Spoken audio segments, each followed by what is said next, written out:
जो हमारे कण कण में बसा हुआ है,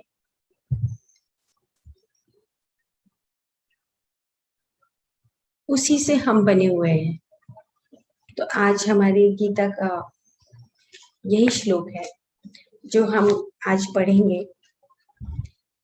पिछली बार हमने गीता का जो श्लोक पढ़ा, उसमें क्या पढ़ा था हमने कि जब हम ध्यान साधना करते हैं तो त्रिकरण शुद्धि की बात आई थी कि समम काया शिरो ग्रीवा, यानी कि जो हमारा सिर, यानी कि शिरो मतलब ब्रेन, ब्रेन मतलब हमारे विचार, हम अपने विचारों को संतुलित करें। समम काया, काया मतलब कर्म, हम अपने कर्मों को सुधारें, कर्मों में उत्तमता लाएं, पौरुषता लाएं, पुरुषोत्तम बनने के लिए, भगवान कृष्ण की तरह बनने के लिए हमें अपने कर्मों में क्या लाना है? अपनी कर्मों की कुशलता लानी है। जैसे कि हमने दूसरे और तीसरे अध्याय में क्या पढ़ा था कि योगः कर्मसु कौशलम, कर्मों से कुशलता आती है। तो सिर, काया और ग्रीवा, और अपनी वाणी में संकल्प के साथ, विशुद्धता के साथ अपनी वाणी को हम और अच्छा बनाएं। संकल्प करें कि समम काया शिरो ग्रीवा, कि हम हठ योग में नहीं बैठे कि हम सीधे अकड़ कर बैठ गए, हठ योग में सिर गर्दन सीधा करना है, नहीं। वहां पर भगवान कृष्ण अर्जुन को समझा रहे हैं कि तुम स्थूल रूप से मत समझो, तुम सूक्ष्म रूप से समझो कि तुम अपने विचारों को, अपने कर्मों को, अपनी वाणी को, इन तीनों में जब शुद्धता लाओगे तब तुम पुरुषोत्तम की तरफ जाओगे, तब तुम पुरुषोत्तम बन जाओगे। अब उन्होंने बैठने का तरीका बताया, सुखासन, सुख में प्राणायाम बता दिया। अब उससे आगे चल रहे हैं वो, उससे आगे क्या चलते हैं, वो बोलते हैं कि अब खाने की बात आ गई है। खाने की बात क्या आई है? अब आती है, वो कहते कि हे अर्जुन, अधिक खाने वाले को, बहुत अच्छा श्लोक है ये, बिल्कुल ही नहीं खाने वाले को, अधिक सोने वाले को, और बिल्कुल ही नहीं सोने वाले को यह ध्यान योग सिद्ध नहीं होता।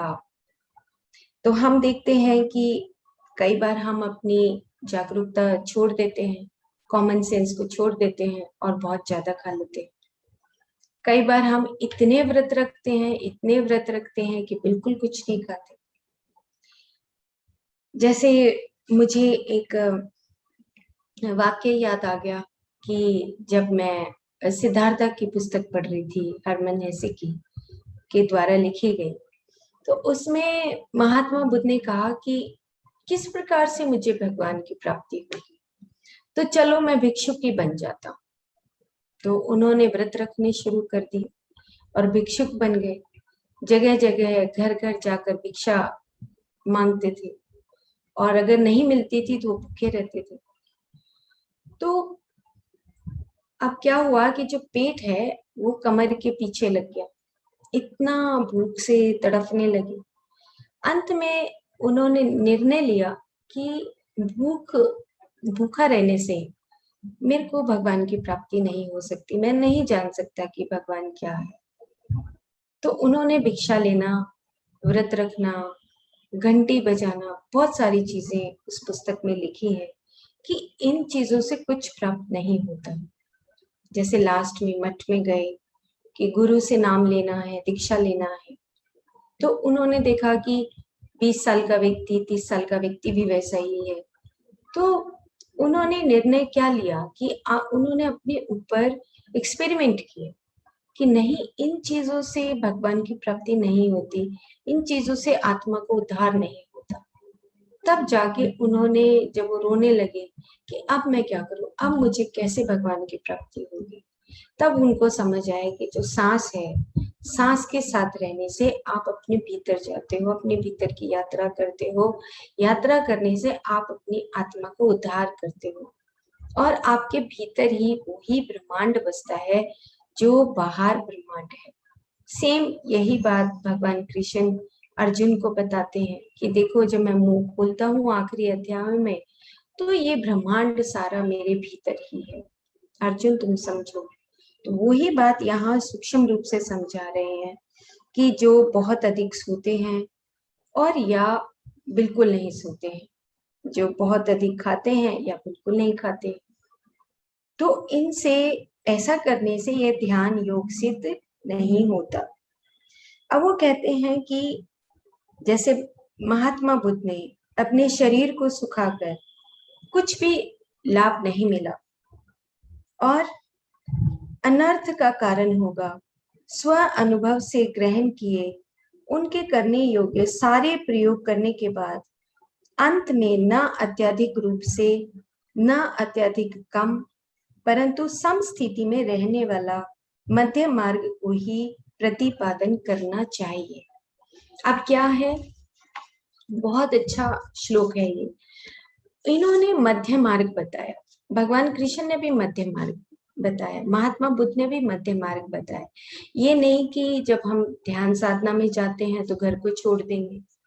तो मध्य मार्ग की कल्पना यहाँ पर बताई गई है कि हम कई बार क्या होता है कि नहीं नहीं घर छोड़कर चले जाते हैं, तो घर छोड़ना भी नहीं है। अंत में महात्मा बुद्ध ने भी जब यशोधरा के पास आए और वो बताने लगे कि हाँ, अगर मैं घर में ही रहता तो भी मैं ध्यान साधना से उस भगवान की प्राप्ति, उस चेतना शक्ति को मैं जान सकता था। तो यहाँ पर भी वो यही बात बताते हैं कि मध्यम मार्ग अपनाइए, कि जितनी भूख है उससे थोड़ा सा कम खाइए, और मध्य मार्ग, जो आप सोना चाहते हैं तो उतना ही सोइए, उससे अधिक नहीं सोइए। जितना काम करना चाहते हैं, अब कई बार क्या होता है कि पूछा जाता है कि जब मैं ध्यान करता हूँ तो मुझे बहुत नींद आ जाती है। यस, आत्मा को रेस्ट चाहिए होता है, और हम क्या करते हैं, विचारों में घूमते रहेंगे, थकाते रहेंगे, अपने आप को थकाते रहेंगे, क्या करें क्या करें। तो स्टार्टिंग में क्या होता है कि बहुत ज्यादा नींद आती है, तो ठीक है, आने दो, कोई बात नहीं। वो रेस्ट चाहती है। आत्मा को क्या चाहिए, उसको सुकून चाहिए, सहजता चाहिए, सरलता चाहिए, उसको शुद्धता चाहिए, और वो हम देते नहीं है क्योंकि मन हमारा भटकता रहता है। तो जैसे जैसे मन शांत होता है, आत्मा धीरे धीरे अपने उसी प्रकाश में स्वरूप में आने लगती है।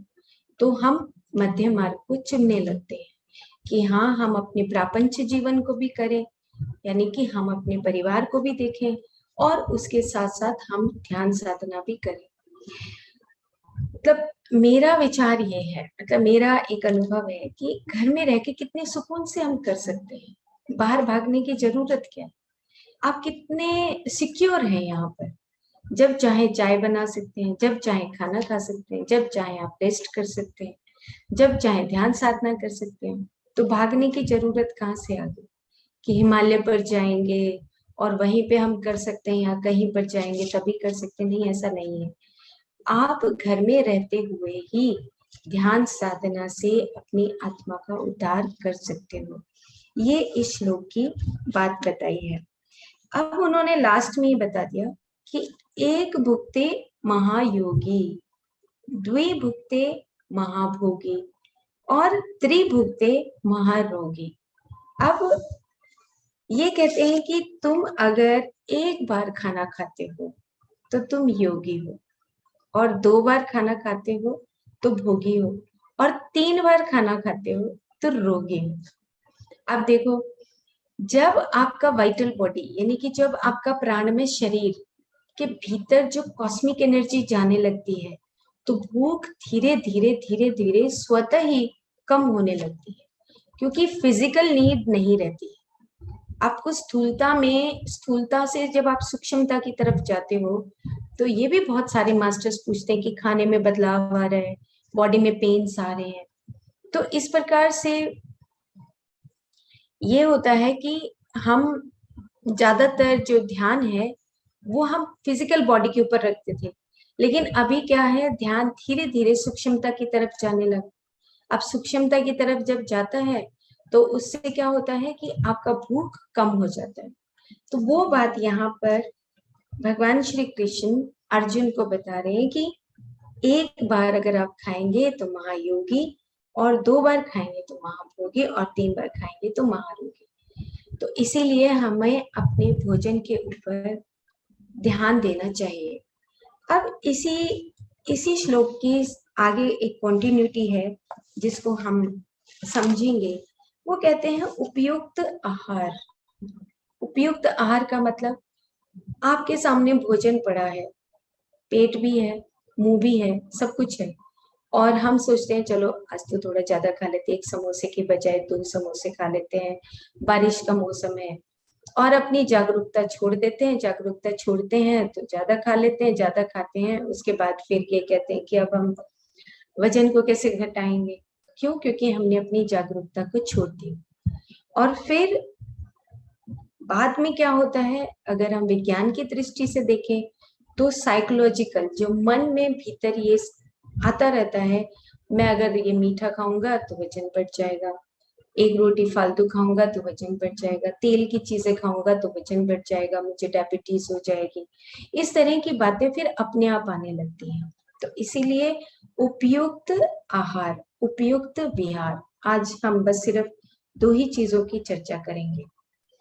तो उपयुक्त आहार का मतलब है सात्विक आहार, सत्व से भरा हुआ आहार। ये बहुत बड़ा चैप्टर है। अगर हम इसको बहुत सावधानी से समझें तो सत्व से संपूर्ण आहार कौन सा होता है, इसको हम और थोड़ा सा सूक्ष्मता से समझें। जैसे पूरी धरती के ऊपर 5 परतें आप मान लीजिए। धरती से नीचे का जो परत है वो पृथ्वी गुण है।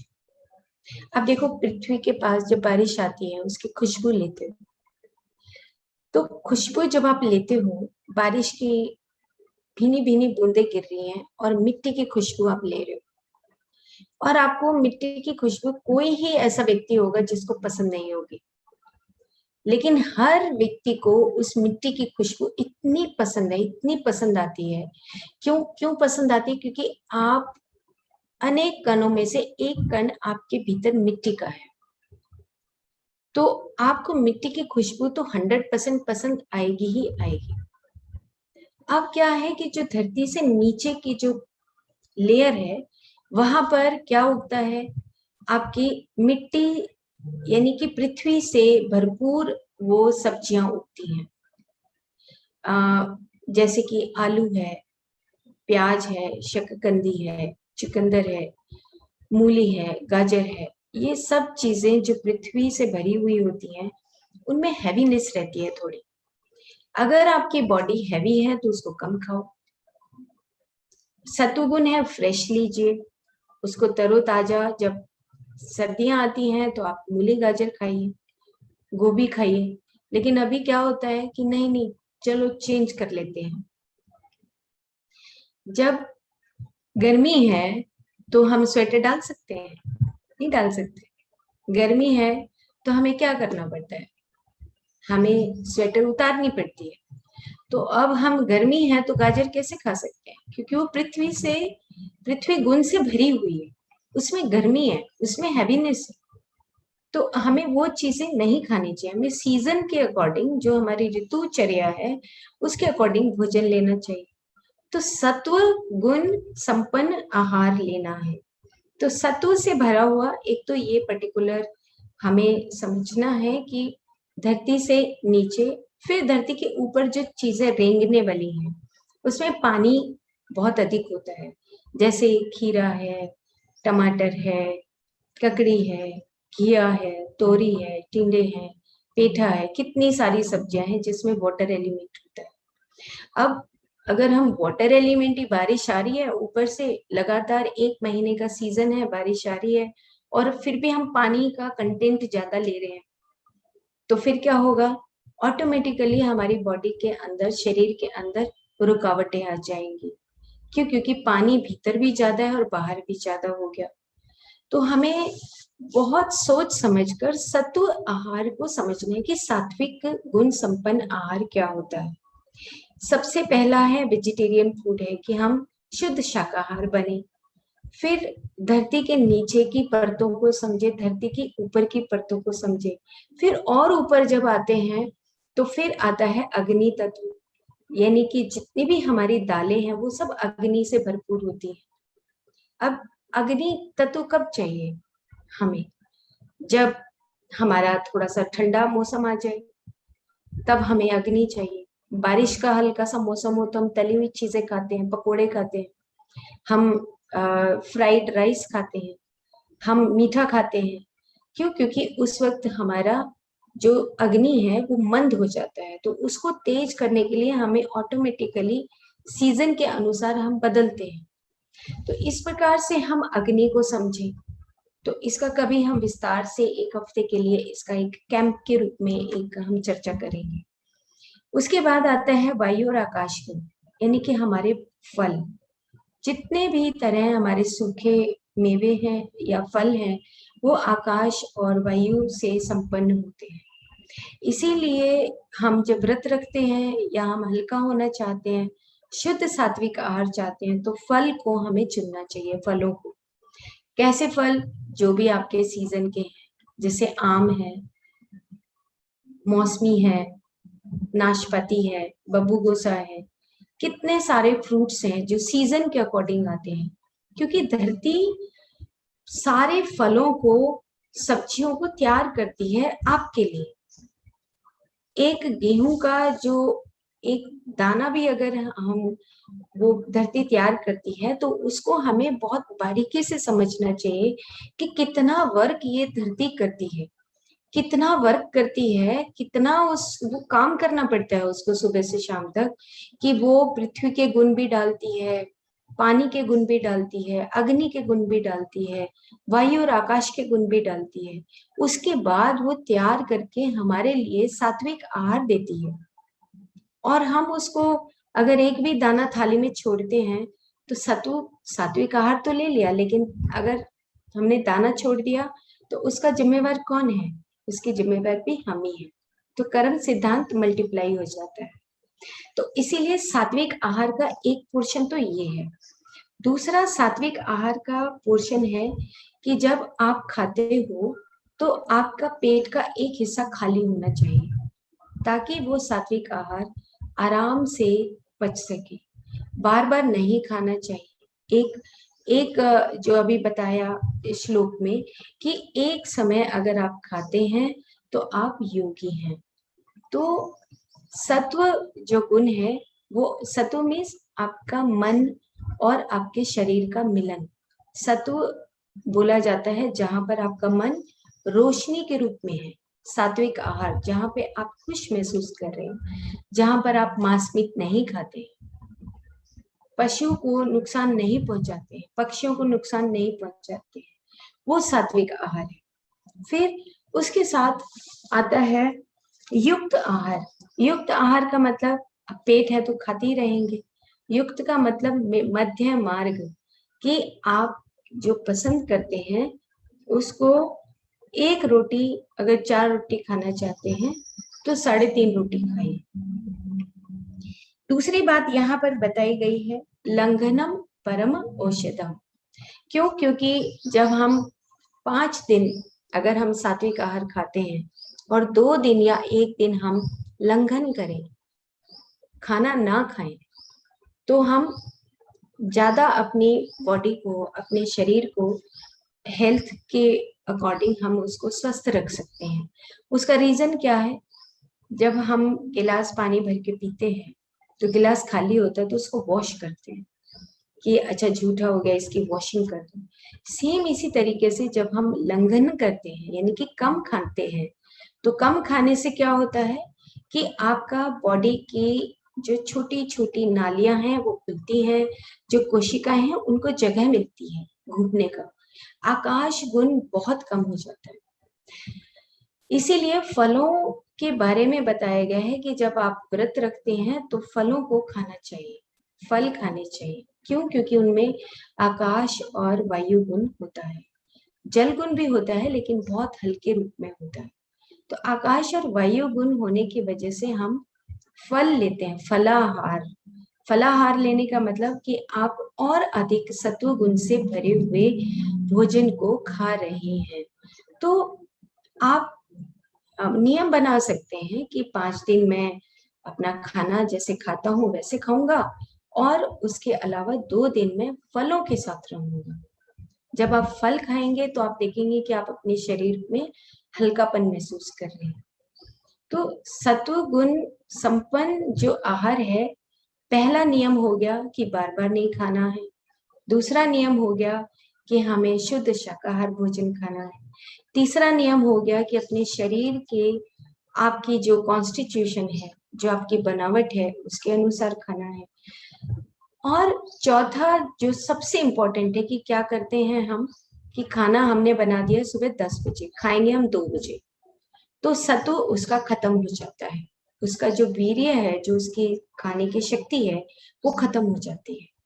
तो हम वो चटनी बना दी हमने सुबह 10 बजे और हम खा रहे हैं 2 बजे, तो चटनी में कुछ भी बचेगा नहीं।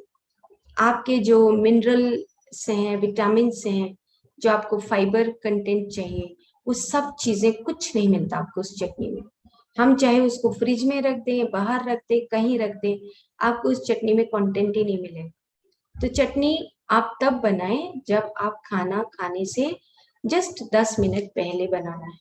चटनी कैसे बनानी है, जैसे आपने पत्ते तोड़ के रख लिया, एक प्याज छील के रख लिया, एक टमाटर जो है अपने सामने रख लिया, एक अपना मिक्सी के पास एक बर्तन में रख लिया। जब आप खाना खाने लगे तुरंत उसको थोड़ा सा ग्राइंड कर दिया, बस, इससे ज्यादा पतला नहीं बनाना उसको। तो आप उसके जो फ्रेश, जो उसकी ऊर्जा है, उसको आप उस ऊर्जा को ले रहे हैं। अदरवाइज क्या होता है कि बहुत सारे घरों में जो खाना है उसको हम सही ढंग से इस्तेमाल नहीं करते हैं। बहुत सारे घरों में क्या होता है कि सुबह सुबह 10 बजे बना लेते हैं और उसके बाद फिर 1 बजे खाना खाते हैं। नहीं करना है ऐसा, आपको 10 बजे नहीं बनाना है। फिर सत्व गुण में भोजन में एक चीज और भी आती है कि आप जब एक मान लो एक पूरी बीन है, पूरी बीन्स का सब्जी बनाना चाहते हैं, तो कोशिश करिए कि उसको साबुत ही उसको फ्राई करें, साबुत ही उसको बनाए, 2 हिस्से में 3 हिस्से से ज्यादा ना काटे। क्यों? क्योंकि उसका वीर्य आप खत्म कर रहे हैं, उसकी ऊर्जा को खत्म कर रहे हैं। और जितना हो सके छोटे से छोटा ही उसको साइड से काटे। हम इतना मोटा मोटा काट देते हैं, आप समझते हैं कितना खाना हम डस्टबिन में डाल देते हैं, बर्बाद करते हैं। मोटा मोटा छिलका उतारेंगे, कितना सारा खाना तो जो धरती ने तैयार किया वो सारा हम खराब करते हैं। तो इसीलिए सत्व गुण का मतलब है कि आपने खाना अगर 12 बजे खाना है तो 11 बजे अपनी तैयारी शुरू करिए। अपना सब्जियां धो के रख लीजिए, आटा गूंद के रख लीजिए, और सही 11:30 बजे अपना खाने में तड़का लगाइए। 12 बजे खाना है, तड़का लगेगा आपका 11:15 और 11:30 के बीच में। 10 मिनट में फुल गैस के ऊपर आपका सब्जी तैयार हो रहा है। दोबारा से उसको गर्म करने की जरूरत नहीं पड़ेगी। अगर आप सत्व को समझना चाहते हैं, सात्विक आहार को समझना चाहते हैं, तो पहले हम भी ऐसे ही करते थे घर में कि जल्दी खाना बना लेते थे। लेकिन जब से पता लगा कि सात्विक आहार का जो लाभ है वो क्या होता है, क्योंकि आपको फ्रेश एनर्जी चाहिए होती है आपकी बॉडी में, तो हम इसमें एक स्प्राउट्स को भी ऐड करते हैं, क्योंकि उसमें ऑक्सीजन का कंटेंट, जो प्राण शक्ति होती है, वो ज्यादा होती है। तो इसीलिए हम स्प्राउट्स को भी महत्व दें, पानी में भिगो दें दाल को, चने को भिगो दें, गेहूं को भिगो दें। इन चीजों को भिगोने के बाद जब उसकी छोटा सा पीछे से स्प्राउट्स पूंछ निकल आए, तो समझिए कि पानी और उसमें जो कंटेंट है, ऑक्सीजन का जो कंटेंट है, प्राण शक्ति है, वो थोड़ा बढ़ जाती है। इसीलिए हम ज्यादातर प्रेफर करते हैं कि जब आप सलाद के रूप में थोड़ा सा आप स्प्राउटेड जो अंकुरित अनाज है उसको खा सकते हैं, जिसमें हम ये बोलते हैं विटामिन B12 की कमी हो गई, बी कॉम्प्लेक्स की कमी हो गई, विटामिन की कमी हो गई, कुछ कमी नहीं रहेगी अगर हम सत्व गुण संपन्न आहार खाते हैं तब। और यही आहार हमारे मन को सुख देता है, इसीलिए इसको बोलते हैं सात्विक आहार। तो आज हम इतना ही करेंगे, कल इसको थोड़ा सा और विस्तार से बात करेंगे कि सात्विक आहार और उसके साथ विहार, क्योंकि ये जो श्लोक है ये बहुत बड़ा है, अपने आप में एक बहुत बड़ा चैप्टर है, जिसको हम आराम आराम से ध्यान से समझते हुए आगे बढ़ेंगे। ओके। तो इवनिंग में कुछ सेशंस हैं, आपको साइलेंस में जो रहना है, मौन साधना, प्लीज प्लीज मौन साधना में रहना है। जो भी इंफॉर्मेशन अभी पिछले महीनों में हमने ली है, जिनका अनुभव किया है, उन अनुभवों को समझते हुए जो हमने 27 सोल लेसन्स लिए हैं, उससे पहले हमारे जो चैप्टर्स थे अलग अलग, जो हमने अपनी सूक्ष्म शरीरों के बारे में जो जानकारी ली, उसको महसूस करना है। ये 40 डेज हमारे लिए बहुत इम्पोर्टेंट है, क्योंकि उससे आगे फिर हम और ज़्यादा गहराई से हम अपने सूक्ष्म शरीरों के ऊपर हमें काम करना है। चक्रास के बारे में जो पुरानी वीडियोस हैं, आप उसको थोड़ा बहुत, आपका जब दिल करे आप उसको सुन सकते हैं। और साइलेंस में 1 घंटा आपको मुनि बनना बहुत बड़ा बात है। मुनि मतलब मौन में चले जाना। आप ही मुनि हैं, आप ही ऋषि हैं, आप ही मास्टर हैं, आप ही सब कुछ हैं। कोई बाहर से मुनि नहीं आएगा, ऋषि नहीं आएगा, महर्षि नहीं आएगा, आपको ही आप ही हैं। तो आपको बनने के लिए उसका थोड़ा होमवर्क, अनुभव करना है, डायरी को मेंटेन करना है, अपनी डायरी को लगातार मेंटेन करिए। तो 40 डेज के बाद हम चर्चा करेंगे। और अभी नो डेथ के ऊपर जो सीरीज आ रही है, उसकी कुछ रिकॉर्डिंग्स हो गई हैं, और वो 10 डेज लगातार इवनिंग में टेलीकास्ट होगी। आफ्टर 2 डेज सुमित थोड़ा बिजी हैं, तो 2 डेज के बाद नो डेथ का जो सीरीज है वो आप सुन पाएंगे। हरियाणा।